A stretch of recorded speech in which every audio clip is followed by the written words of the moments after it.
sejarah dari kenapa akhirnya dibangunnya museum wayang.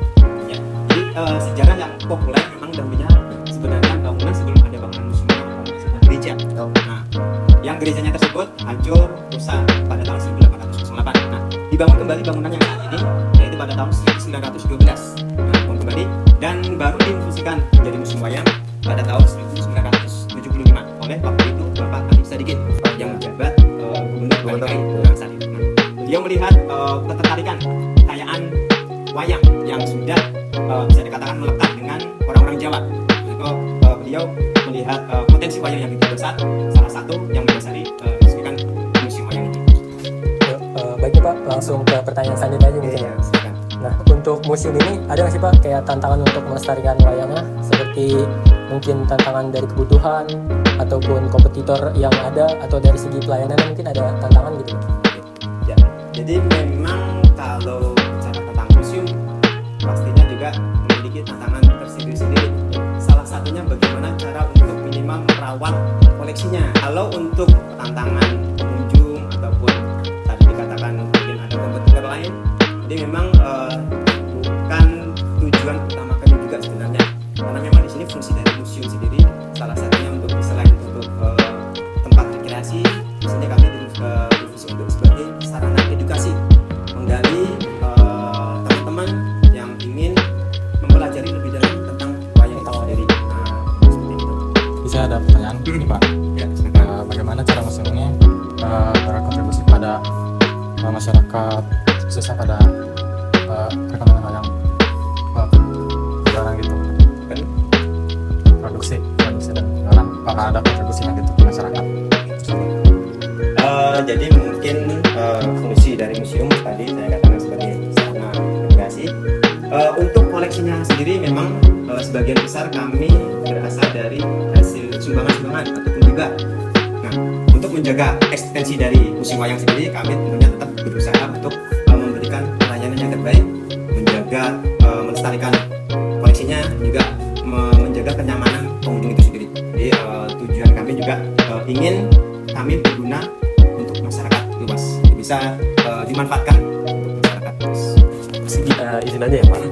Kan semakin berkembangnya zaman, apalagi wayang sebagai warisan sejarah, dan sejarah kan bukan salah satu hal yang disenangi oleh masyarakat banyak gitu ya.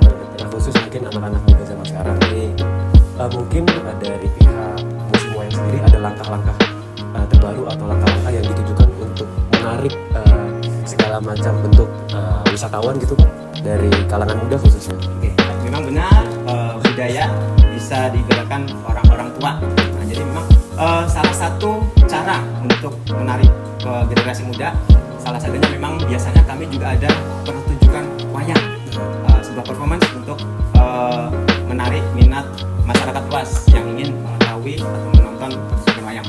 Nah, ke depannya juga kami berencana juga ada sedikit perombakan tentang koleksinya, sedikit ke arah digitalisasi, yang memang jadi bisa dikatakan untuk wayang bukan untuk generasi tua saja. Jadi melalui digitalisasi diharapkan juga bisa dinikmati oleh generasi muda. Jadi memang mengikuti perkembangan zaman ya. Iya, kami berusaha untuk bisa diterima ataupun mudah dimengerti oleh masyarakat.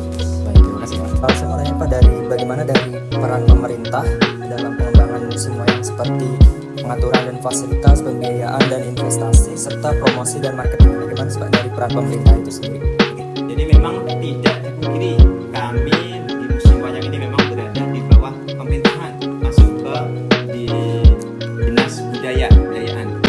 Jadi memang kami berada di bawah pemerintahan yang memang sebagian besar juga untuk melakukan kegiatan, melakukan perawatan, melakukan pembenahan, tergantung juga anggaran yang ada. Kemudian dari sini yang bisa kami lakukan memang itu tadi, untuk tetap memberikan pelayanan yang terbaik, merawat yang sudah ada untuk difungsikan, digunakan semaksimal mungkin, sehingga bisa untuk menarik lebih pengunjung datang ke museum wayang, merasa nyaman, merasa ingin berkunjung kembali. Nah, salah satu untuk melancarkan kegiatan ekonominya. Berarti dari peran pemerintah itu sendiri dia memberikan anggaran Ya, memang pada tiap museum gitu ya. poinnya ya ada anggaran kami, tadi saya katakan kami memang berada di bawah pemerintahan. Untuk promosi marketing memang dari kami juga ada tim promosi.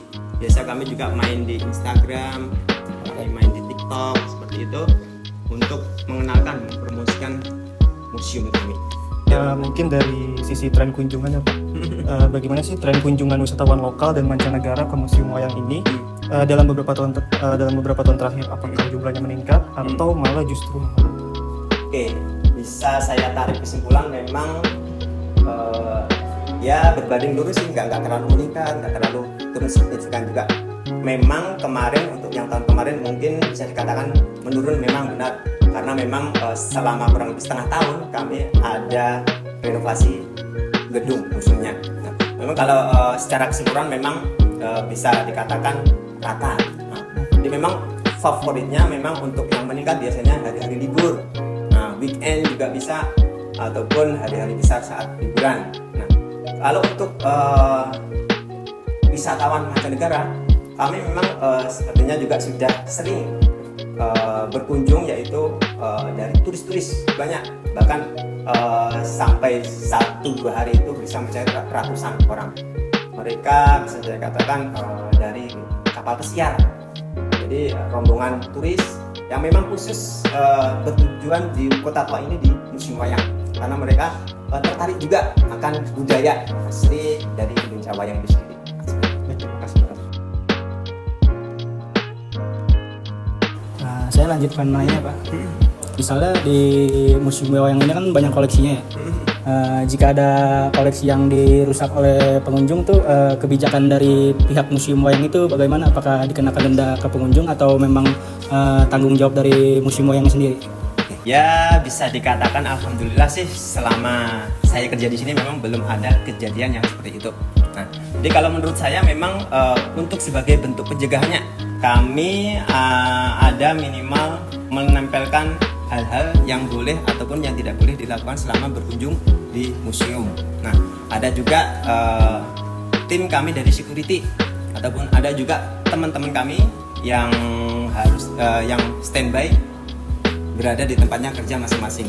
Nah, tujuannya untuk salah satunya mengarahkan pengunjung, kemudian untuk menegur pengunjung jikalau melakukan hal-hal yang tidak boleh dilakukan. Nah, kalaupun terjadi hal-hal yang tidak diinginkan, mungkin minimal kami panggil. Nah, kami minta keterangan, ya sebisa mungkin sih dibicarakan, didiskusikan secara kekeluargaan. Nah, untuk kasus lebih beratnya sih, saya mungkin tergantung kebijakan dari atas. Seperti itu. Baik, langsung ke pertanyaan selanjutnya ya Pak. Nah, seperti yang Bapak bilang sebelumnya, kalau Museum Wayang itu sudah dibangun pada tahun 1900-an. Nah, saya mau tanya bagaimana Museum Wayang ini mengembangkan teknologi dengan koleksi wayang yang sudah ada sejak lama tersebut sehingga bisa menarik para wisatawan. Oke, benar saya katakan seperti tadi. Memang bisa dikatakan juga wayang juga sudah dikenal oleh dunia luar, oleh warga asing. Nah, karena memang sendiri wayang sendiri sudah diakui oleh Badan UNESCO ternyata sebagai salah satu mahakarya seni dari Indonesia yang bernilai tinggi. Nah, salah satu untuk menarik minat dari wisatawan, memang salah satunya tadi kami adakan pagelaran wayang rutin. Kedepannya juga kami ingin berencana untuk mendisplay ulang ataupun tata pamernya ke arah digitalisasi. Nah, jadi bisa dinikmati oleh semua halayak. Berarti ada inovasi digitalisasi dalam wayang. Tetap mengikuti perkembangan zaman. Baik, terima kasih.